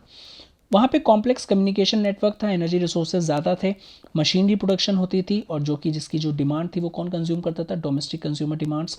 ट्रांसपोर्ट सिस्टम बहुत ही ज़्यादा अच्छा था ताकि वो रिमोटेस्ट एरिया में जाके वहाँ तक चीज़ों को यहाँ पे डिलीवर कर सकता था। मिनिमम स्टैंडर्ड ऑफ लिविंग था लोगों के पास, तो जितने भी सिटीजन्स थे यहाँ पे वो सोवियत स्टेट उनको इंश्योर करवाता था। साथ ही साथ यहाँ पे जो पुअर पीपल्स थे उनके लिए यहाँ पे सब्सिडीज़ भी थी, और जितनी भी बेसिक नेसेसिटीज़ जैसे रोटी, कपड़ा, मकान एंड ऑल, वो सारी चीज़ें यहाँ पे स्टेट प्रोवाइड करवाता था, that is health, education, child care and other welfare schemes. साथ ही साथ जो स्टेट ओनरशिप था उसको काफ़ी इंपॉर्टेंस दिया जाता था, बिकॉज सारी चीज़ें जो थी यहाँ पे प्राइवेट प्रॉपर्टी बिल्कुल भी नहीं थी, स्टेट के कंट्रोल में थी। जैसे लैंड एंड प्रोडक्टिव एसेट्स, ये सारी चीज़ें कौन कंट्रोल करता था, सोवियत स्टेट कंट्रोल करता था, और इसको रन कौन करता था, कम्युनिस्ट पार्टी। अब नेगेटिव फीचर की बात करें, वही चीज़ है कि जब जिसको ज़्यादा कंट्रोल करोगे, सेंट्रलाइज करोगे, तो वो प्रॉब्लमेटिक हो जाएगा। ओके, क्या था, आपको एक एक्सट्रीम कंट्रोल के लिए आपको ब्यूरोक्रेटाइज करना था चीज़ों को, दैट इज़ ब्यूरोक्रेसी को यूज़ करना था, और जब ज़्यादा आप ब्यूरोक्रेटाइज करोगे तो चीज़ें अथॉरिटेरियन हो जाएंगी, और जब चीज़ें अथॉरिटेरियन हो जाएंगी तो वो यहाँ पे अपने अकॉर्डिंगली चीज़ों को करने लगेंगी, और फिर वो करप्शन एक तरीके से आ जाता है। सिंपली यहाँ पे अगर हम बात करें, it turn the life of the people into the disorder. Authoritarianism means कि एब्सेंस ऑफ डेमोक्रेसी बिल्कुल भी नहीं थी, फ्रीडम ऑफ स्पीच नहीं थी, साथ ही साथ यहाँ पे आप कुछ गवर्नमेंट को क्रिटिसाइज और कुछ भी नहीं कर सकते थे। सोवियत इकोनॉमी यहाँ पे इकोनॉमिक स्टैग्नेशन हो गया था, काफ़ी लॉन्ग टाइम तक वो चला था, जिसकी वजह से मार्केट फेलियर हो गया था। Demand fail to supply meet in the market for the consumer goods. Already मैंने आपको डिमांड और सप्लाई का जो यहाँ पे गोल्डन रूल है वो भी समझाया, और अगर जिस तरीके से मिसमैच हो जाता है तो वो भी चीज़ों को मैंने आपको समझाया था। सो जितनी भी स्टेट ट्रेजरी थी, अब यहाँ पे काफ़ी ज़्यादा स्पेंड होता था, that is fortune on building and maintaining the nuclear arsenals, means आप आर्म रेस में लगा रहे हो पैसा, वो पैसा जो लोगों के डेवलपमेंट में लगना चाहिए, और साथ ही साथ जो आपको सपोर्ट कर रहे हैं सैटेलाइट स्टेट, छोटे छोटे स्टेट जो आप स्पाई करने के लिए यहाँ पे उसको पैसा दे रहे हो, तो उसमें भी खर्च होता था, specially in the east Europe with in the Soviet system. Simply यहाँ पे जो it turn into a large economic burden for the Soviet system, जो कि लॉन्ग रन में यहाँ पे काफ़ी नेगेटिव इम्पैक्ट इसका देखने को मिलता है। नेक्स्ट क्वेश्चन की बात करेंगे, describe the role of the Gorbachev to reform the Soviet system and the effect of these reforms. तो ऑलरेडी मैं यहाँ पे आपको बता चुका हूँ, पढ़ चुके हैं हम, लेकिन फिर भी देख लेते हैं। जो माइकल गॉर्बाचेव थे वो जनरल सेक्रेटरी थे communist party of the Soviet union. किस ईयर में थे, देखो वहाँ पे सारे यहाँ पे इंपॉर्टेंट लीडर्स दे रखे हैं, ठीक है, रशियन रेवोल्यूशन से लेके लेनिन एंड ऑल सारी चीज़ें यहाँ पे, ठीक है, माइकल गॉर्बाचेव एंड ऑल सारे लोग दे रखे हैं। उसके बाद के भी यहाँ पे बोरिस येल्टसिन एंड ऑल सारी चीज़ें दे रखी हैं, तो वो आपको यहाँ पे पढ़ना है। जितने भी बॉक्स में इंफॉर्मेशन है वो काफ़ी इंपॉर्टेंट है, एमसीक्यूज डायरेक्टली वहाँ से पूछे जा सकते हैं। तो इन्होंने काफ़ी रिफॉर्म्स लेके आए थे सोवियत सिस्टम में, ताकि वो यहाँ पे चीज़ों को ठीक कर सकें, इकोनॉमी को सही कर सकें, और यही रीज़न था कि उन्होंने जो वेस्ट के साथ जो रिलेशंस थे वो भी नॉर्मलाइज कर लिए थे, बिकॉज उनको पता चल गया था कि अगर इकोनॉमी को रिकवरी करनी है तो हमें क्या करना पड़ेगा, हमें कहीं ना कहीं कैपिटलिस्ट को यहाँ पे अडॉप्ट करना पड़ेगा, तभी सिचुएशंस ठीक हो जाएगी। तो उन्होंने यहाँ पे सोसाइटी को डेमोक्रेटाइज करना स्टार्ट किया और सोवियत यूनियन को रिफॉर्म करना स्टार्ट किया। ऑब्वियसली ये भी काफ़ी प्रॉब्लमेटिक था। सम ऑफ दी ये जो reforms initiated by the that is Gorbachev, that is perestroika and the openness, already मैं आपको डिस्कस कर चुका हूँ कि रीस्ट्रक्चरिंग और ओपननेस क्या चीज़ें हैं। साथ ही साथ जो आर्म्स रेस हो रही थी, जिसमें काफ़ी ज़्यादा सोवियत यूनियन की और यूएसएसआर का जो रिसोर्सेज खर्च हो रहा था, उसको उन्होंने स्टॉप किया by signing a pact with the USA, ताकि हम जो अपने न्यूक्लियर वेपन्स हैं उनको यहाँ पे क्या करेंगे, दैट इज़ कंट्रोल करेंगे। बिकॉज जो फर्स्ट चैप्टर है उसमें शायद आपने यहाँ पे पढ़ा हो, because this chapter is cut, that is Cuban missile crisis. Okay, तो ये एक ऐसा यहाँ पे क्राइसिस हो गया था कि लग रहा था कि जो न्यूक्लियर वॉर है बस स्टार्ट ही होने वाला है। साथ ही साथ यहाँ पे उन्होंने विड्रॉ कर लिए थे अपने ट्रूप्स को from the Afghanistan and eastern Europe, so that यहाँ पे एक जो दैट इज ट्रस्ट है वो बिल्डअप हो पाए यूएस के साथ और ज़्यादा प्रॉब्लम्स ना क्रिएट हो जाए। He help in the unification of Germany, वही सारी चीज़ें यहाँ पे, दैट इज जो Berlin wall and all. He reforms initiated by the Gorbachev had the following effects. अब यहाँ पे जो रिफॉर्म्स थे उसके इफेक्ट्स क्या क्या होंगे, अब एज ए रिजल्ट यहाँ पे देखो, जो रिफॉर्म्स थे, जो लोग ज़्यादा रिफॉर्म चाह रहे थे वो रिफॉर्म्स जो गॉर्बेचेव के उनके लिए कम थे, और जो लोग बिल्कुल रिफॉर्म नहीं चाह रहे थे वो गॉर्बेचेव के रिफॉर्म्स को कंसिडर कर रहे थे कि वो रिफॉर्म्स बहुत ज़्यादा आ रहे हैं, तो जिसकी वजह से वो किसी के भी यहाँ पे नहीं हो पाए। दैट मीन्स किसी को भी यहाँ पे ठीक से अपने ट्रस्ट में नहीं ले पाए। Common peoples became impatient to bring the openness और restructuring of the system faster होना चाहिए। एज ए रिजल्ट जो भी स्केड्यूल हल्के हल्के जो आ रहा था एंड ऑल, साथ ही साथ जो ब्यूरोक्रेट्स थे और जो कम्युनिस्ट हार्डलाइटर्स थे वो यहाँ पे इतनी जल्दी रिफॉर्म्स नहीं चाहते थे। ओके, साथ ही साथ क्यों? क्योंकि उनकी पावर्स रिड्यूस हो रही थी और उनकी जो लग्जरियस लाइफ थी वो रिड्यूस हो रही थी। एज ए रिजल्ट गॉर्बेचेव को यहाँ पे सफ़र करना पड़ा था, और फाइनली जब वो चीज़ें नहीं संभाल पाए तो उन्होंने रिज़ाइन करना पड़ा था, और यहाँ पे एक कूप भी हुआ था जो सोवियत ट्रूप्स ने किया था एंड ऑल इन 1991, जहाँ पे जो कम्युनिस्ट पार्टी हार्डलाइनर्स थे on the one side and staunch supporter of the restructuring on the other. तो मीन्स जो कम्युनिटी पार्टी हार्डलाइनर्स जो चेंज नहीं चाहते थे वो एक साइड थे, और जो यहाँ पे रीस्ट्रक्चरिंग चाहते थे वो एक साइड थे, और आपस में यहाँ पे कूप भी हुआ था। Gorbachev reforms policy geared up the nationalist feeling as well, और यहाँ पे सॉवरेनिटी की डिमांड्स आ गई थी। मीन्स एक वही बात है कि आपने शेर के मुंह में यहाँ पे खून लगा दिया है, दैट इज़ कुछ आपने लोगों को फ्रीडम देना स्टार्ट कर दिया है। अब फ्रीडम आप अगर वापस मांगोगे तो वो लोग आपको अपोज करेंगे, तो यही रीज़न था कि सॉवरेनिटी का चीज़ आ गई थी, नेशनलिज्म की चीज़ आ गई थी कि भैया हम अपने एरिया को अपने अकॉर्डिंगली कंट्रोल करेंगे, आपसे ना हो पाएगा। ठीक है, that is the case with that is within various republics including the Russia and the Baltic republics as well. Next is people preferred capitalist economy over the centralized economy under which they are suffering, because यहाँ पे लग रहा था कि जो western countries हैं वहाँ पे जो प्रॉस्पेरिटी लेवल है काफ़ी ज़्यादा हाई है। ओके, लोगों के पास जॉब्स हैं, अच्छी वेलफेयर एक्टिविटीज़ हैं, सारी चीज़ें, हेल्थ, एजुकेशन, सारी चीज़ें अच्छी हैं। Next question is describe the factors that make most of the former Soviet republics prone to the conflicts and threat. Give any 3 examples to show that most of the former Soviet republics were prone to the conflicts and tensions. ये already हम यहाँ पे discuss कर चुके हैं। ठीक है, तो यहाँ पे एक बार और देख लेते हैं। यहाँ पे जो प्रेजेंट डे कॉन्फ्लिक्ट्स हैं जो कि यहाँ पे पोस्ट सोवियत रिपब्लिक्स में हुए थे, अब हम देखेंगे उसको कि उसका जो यहाँ पे एक तरीके से अगर हम लिंकेज देखने की बात करेंगे तो ओल्ड डेज से है जब यूएसएसआर एग्जिस्ट करता था। जैसे यहाँ पे यूएसएसआर का डाउनफॉल होना स्टार्ट हो गया तो रशिया में यहाँ पे उन्होंने एक्सपीरियंस किया कि आपस में यहाँ पे लोग जो डिफरेंट डिफरेंट एथनिक कम्युनिटीज़ हैं वो आपस में लड़ते जा रहे हैं। ओके, और यहाँ पे वो क्लेम कर रहे हैं that is by the former satellite states that rose against the idea of the federation, means वो नहीं जुड़ना चाहते हैं, वो अलग होना चाहते हैं। अब ये जो एग्जिट वाले जो क्लेम्स थे, अब यहाँ पे उसने दैट इज़ यहाँ पे डेफिनेटली गुस्सा आएगा। The state leading to the clash between the interest of the centre and the constituent states. As a result यहाँ पे क्या हुआ? Massive human rights violation, because ultimately suffer किसको करना पड़ता है? दैट इज़ ऑर्डिनरी पीपल को, स्पेशली जो चेचनिया और जो डागनिया वाला जो रीजन था and in the other regions. 3 factors that make most of the former Soviet republics prone to the conflicts, वो कौन कौन से थे? एक चेचनिया कॉन्फ्लिक्ट। अब ये चेचनिया कॉन्फ्लिक्ट क्या था? ये स्टार्ट हुआ था इन द ईयर 1994 में, जहाँ पे वो डिमांड कर रहे थे अपने इंडिपेंडेंस की, means they no longer want to be the part of the USSR और the republic. As a result यहाँ पे जो बोन ऑफ कंटेंशन था between the separatist and the government of Russia for decade से चली आ रही थी, बिकॉज वो ब्लेम कर रहे थे कि जो रशिया है वो काफ़ी ज़्यादा यहाँ पे उनको एक्सप्लॉइट कर रही है, हैरेस कर रही है, सारी चीज़ें। रशिया को यहाँ पे क्रिटिसाइज़ किया जा रहा था उसके एक्शंस के लिए, और ये रीज़न था कि यहाँ पे जो मास किलिंग हो रही है पीपल्स की चेचनिया में, उसके लिए सिर्फ और सिर्फ रशिया रिस्पॉन्सिबल है, जिसकी वजह से ये चेचनिया कॉन्फ्लिक्ट स्टार्ट हुआ था। Next is the Tajikistan conflict. Tajikistan also experienced a decade long civil war that is fuelled primarily by the clash between the ethnic groups. अब ये कब हुआ था? ये यहाँ पे लॉन्ग टाइम चला था, 10 ईयर्स तक, और एज ए रीजन यहाँ पे 2001 में स्टार्ट दैट इज एंड हुआ था ये। The cause of the civil war ये क्या था? In the period after the end of the cold war where the legitimacy crisis erupted after the presidential election in Tajikistan, it took the form of the civil war, जो कि काफ़ी long time तक चला था, already हम ऊपर discuss कर चुके हैं। नेक्स्ट इज जॉर्जिया का यहाँ पे जो कॉन्फ्लिक्ट था। सो next point, like the other post Soviet states, यहाँ पे जो जॉर्जिया है, ओके, सो जॉर्जिया यहाँ पे एक तरीके से मीन्स एक यहाँ पे उसके प्रे में आ गया था टू द इंटरनल कॉन्फ्लिक्ट्स, आपस में जो यहाँ पे उनके इंटरनल कॉन्फ्लिक्ट्स हो गए थे, और जब इंटरनल कॉन्फ्लिक्ट्स होंगे तो इंस्टेबिलिटी भी होगी। ओके, और ये इंस्टेबिलिटी किसके टाइम से स्टार्ट थी? सोवियत यूनियन के टाइम से स्टार्ट थी। Declaring independence, Georgia witness 2 gruesome conflicts in the country, जो कि आपस में 2 कम्युनिटीज़ के बीच में ही यहाँ पे फाइट हो रही थी। These conflicts proved to be the painful for the country as it created to divide societies on the different different divergent interest. तो ये सारे जो 3-4 इश्यूज थे ये आप यहाँ पे लिख सकते हैं डिटेल में भी।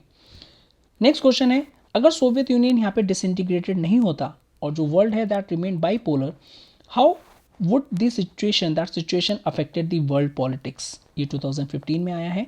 ओके समझिए, अगर सोवियत यूनियन यहाँ पे डिसइंटीग्रेटेड नहीं होता तो डेफिनेटली यहाँ पे वर्ल्ड पॉलिटिक्स में काफ़ी ज़्यादा इम्पैक्ट होता। अब वो किस किस वेज में है वो समझना है।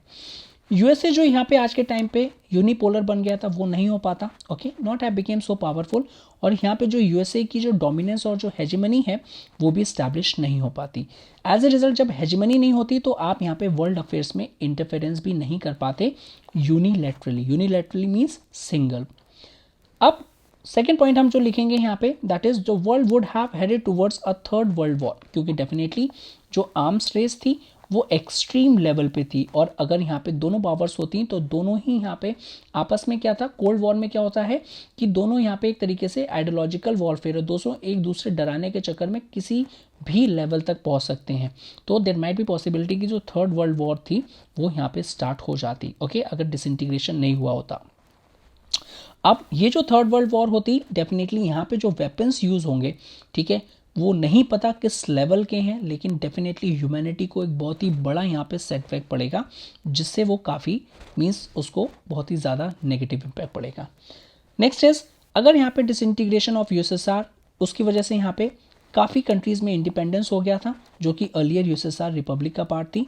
अगर ऐसा नहीं होता तो यहाँ पे ये पॉसिबल नहीं था डिसइंटीग्रेशन के बगैर। ओके, तो डिसइंटीग्रेशन हुआ तभी यहाँ पे छोटे छोटे इंडिपेंडेंट स्टेट्स यहाँ पे एमर्ज हो रहे थे। दूसरा यहाँ पे after the disintegration of Soviet Union, USA की जो पोजीशन थी in the United Nation organisations became very strong. जितने भी डिसीजन है UN the United Nations organisations वो taken under the influence of the USA. क्यों? क्योंकि यूएसए यहाँ पे बोरा भर भर के पैसा देता है, और ज़्यादा पैसा ज़्यादा वोटिंग पावर, और ज़्यादा वोटिंग पावर तो ज़्यादा influence in the decision making. This situation could have different if there is no collapse of the USSR. तो देखो सारी चीज़ें वही हैं। ओके, अब क्या है, यूएसएसआर का नहीं हुआ तो यहाँ पे वो चीज़ें यूएसए इतना पावरफुल नहीं हो पाता। सिंपली आपको अपनी लैंग्वेज में पॉइंट्स इसी तरीके से यहाँ पे लिखने हैं। Next, most of the former Soviet republics which are passing through the conflicts and civil wars could not have gone through this agony, because यहाँ पे कि इंडिपेंडेंट होने के बाद जो आपस में इंटरनल कॉन्फ्लिक्ट्स थे उनकी वजह से उनको काफ़ी नेगेटिवली इंपैक्ट पड़ा था। अगर वो पार्ट होते यूएसएसआर का तो ऐसा नहीं होता। एक्यूमुलेशन ऑफ न्यूक्लियर वेपन्स अभी भी यहाँ पे चल रहे होते, बढ़ते जाते, और यहाँ पे थर्ड वर्ल्ड वॉर का खतरा उतना ही रहता। Next is what was the Soviet system. उसके 4 फीचर्स बताने हैं सोवियत सिस्टम के, कोई बात नहीं यहाँ पे देख लेंगे। सोवियत सिस्टम यहाँ पे कैपिटलिज्म को क्रिटिक्स कर रहा था, दैट इज़ यहाँ पे प्राइवेट प्रॉपर्टी को सपोर्ट नहीं कर रहा था, और यहाँ पे बोल रहा था कि जो कैपिटलिज्म है वही रिस्पॉन्सिबल है, that is impoverishment and exploitation of the masses. और कहीं ना कहीं यहाँ पे जो सोशलिज्म एमर्ज होता है कार्ल मार्क्स और जो फ्रेडरिक एंगल है कि मीन्स जो प्राइवेट ओनरशिप है कि सारा जो आप जितना भी यहाँ पे काम कर रहे हो वो सब फैक्ट्री ओनर्स के पास जा रहा है, वर्कर्स को कुछ नहीं मिल पाता। कहीं ना कहीं वो आइडियोलॉजी वहीं से निकली है। सो यहाँ पे जो दैट इज सोवियत सिस्टम है वो कहता है कि यहाँ पे जो कैपिटलिज्म है, ओके, तो वो कभी भी इक्वेट नहीं कर पाएगी itself with the mass production for the satisfaction of the human needs, because इसमें जो लोग यहाँ पे मालिक है उनको ज़्यादा मिलेगा और जो लोग वर्कर्स हैं उनको बहुत ही कम मिलेगा। सोवियत सिस्टम जो था यहाँ पे एक प्रो पुअर था, ठीक है, और साथ ही साथ यहाँ पे जो उनकी सोशल पॉलिसीज़ थी दैट इज़ इक्वालिटी वाली कि लोगों को वेलफेयर मिलना चाहिए, सब्सिडीज़ एंड ऑल, तो वो लोगों के लिए काफ़ी अच्छा था। अब सोवियत सिस्टम कब आया था यहाँ पे, जो रशियन रेवोल्यूशन 1917 में आया था, जो कि इक्वालिटी और यहाँ पे प्लान्ड इकोनॉमी में बेस्ड था। अब 4 feature of the Soviet system के कौन कौन से हैं कि यहाँ पे जो स्टेट है वो सारी चीज़ें उसके अंडर में होंगी और वो इंपॉर्टेंट रोल प्ले करेगा। तो स्टेट एक तरीके से यहाँ पे मासेस का सेवियर है। साथ ही साथ यहाँ पे जो सोवियत सिस्टम था वो किसके थ्रू आया है, सोशलिस्ट डॉक्ट्रिन के थ्रू आया है, जो एक इगैलिटेरियन सोसाइटी, एक ऐसी सोसाइटी जहाँ पे कोई भी यहाँ पे डिस्पैरिटी नहीं होगी, मोर और लेस सबको यहाँ पे इक्वली वेटेज दी जाएगी। सोवियत जो इकोनॉमी थी वो एक प्लान्ड इकोनॉमी है और कंट्रोल्ड बाय द स्टेट। अब प्लान्ड इकोनॉमी क्या होती है, जैसे कि यहाँ पे 5 ईयर प्लान वाला जो मॉडल है आपने सुना होगा यहाँ पे इंडिया के कॉन्टेक्स्ट में कि आने वाले 5 ईयर्स के लिए यहाँ पे जो इंडियन इकोनॉमी थी वो पहले प्लान करती थी कि भैया हम इस साल में ये चीज़ करेंगे, तो ये प्लान्ड इकोनॉमी हो गई। Okay, and control by the state, because सारी चीज़ें स्टेट के हाथ में थी, कोई भी प्राइवेट एंटरप्राइजेस नहीं थी और कोई भी इंडस्ट्रीज, जितनी भी इंडस्ट्रीज थी वो सब स्टेट ओन्ड थी। तो जो भी चीज़ प्रोड्यूस होना है, कितना प्रोड्यूस होना है, किसके लिए प्रोड्यूस होना है, कितने रुपए में प्रोड्यूस होना है, कितने रुपए में डिस्ट्रीब्यूट होना है, वो सारी चीज़ें यहाँ पे प्राइवेट एंटरप्राइज वो थी, वो सारी चीज़ स्टेट कर रही थी, कोई भी यहाँ पे प्राइवेट इंडस्ट्री नहीं थी। Next is Soviet political system. यहाँ पे अगर हम बात करेंगे तो जो कम्युनिस्ट पार्टी जो वन पार्टी थी वही थी, और जब वन पार्टी है तो कोई भी अपोजिशन नहीं होगी, अपोजिशन नहीं है तो कोई भी आपके पास चॉइस नहीं है।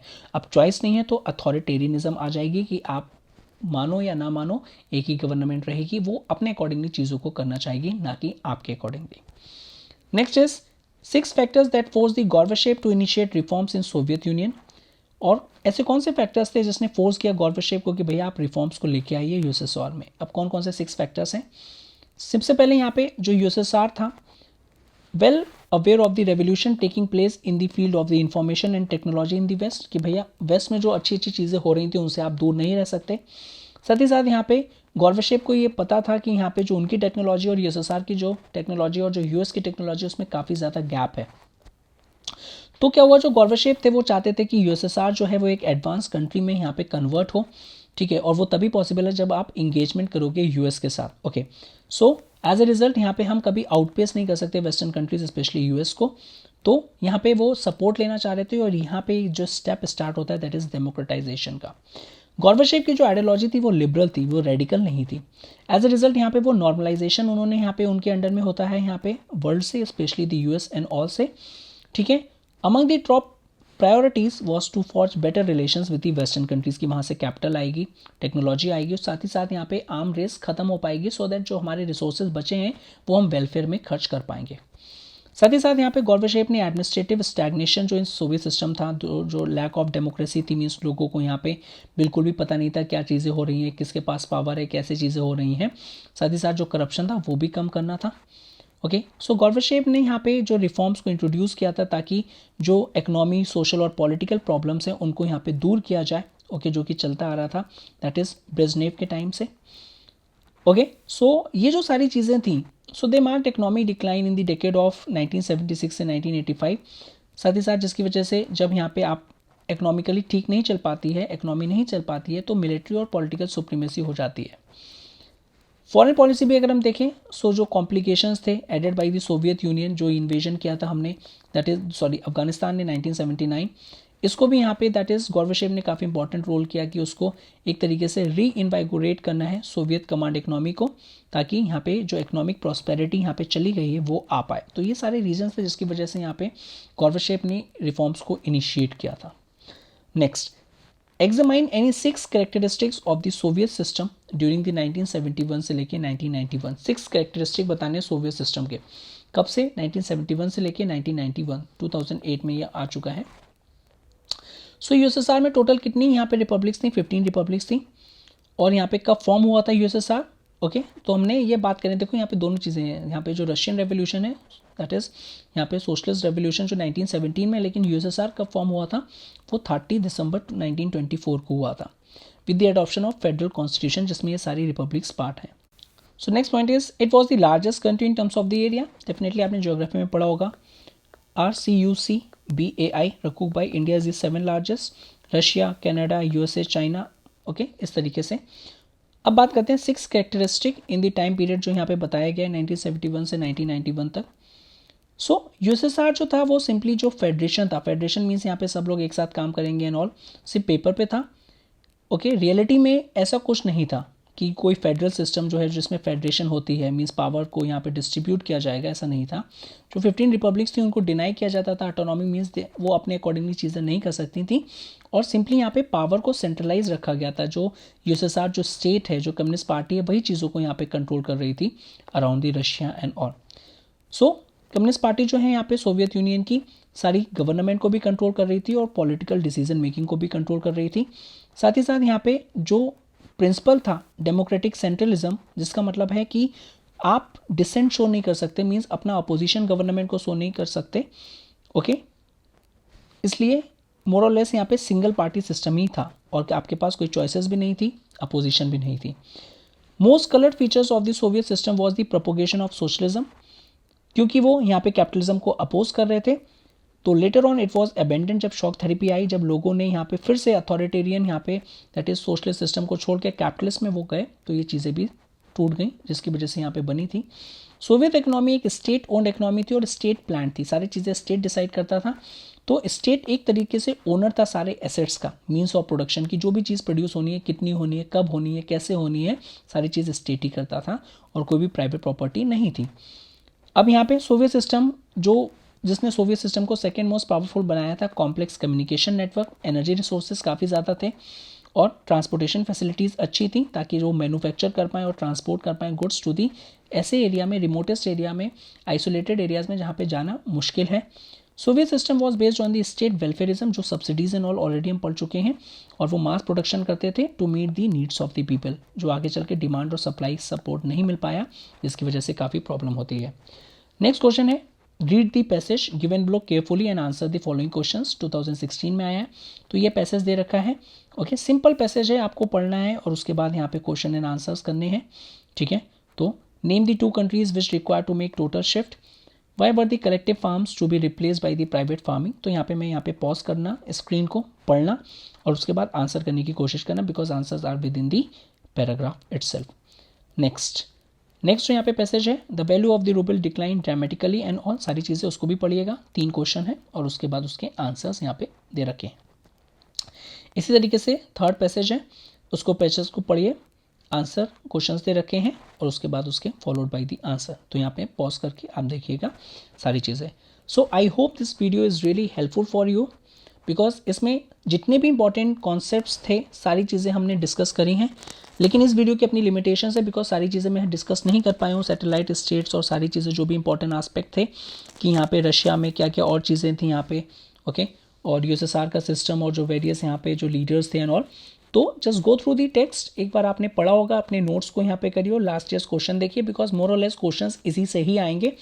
और यहाँ से 6 मार्कर का क्वेश्चन मैं यहाँ पे अश्योर हूँ कि इस ईयर आना ही है 2022-23, तो इसलिए इस चैप्टर को बहुत ही अच्छे से पढ़ लो। नेक्स्ट जो चैप्टर है that is alternative centres of power, या जो भी चैप्टर हमें जल्दी से जल्दी यहाँ पे लेके आने की कोशिश करूँगा, जिसमें सारे क्वेश्चन एंड आंसर्स होंगे लास्ट 10-12 ईयर्स के। So stay tune.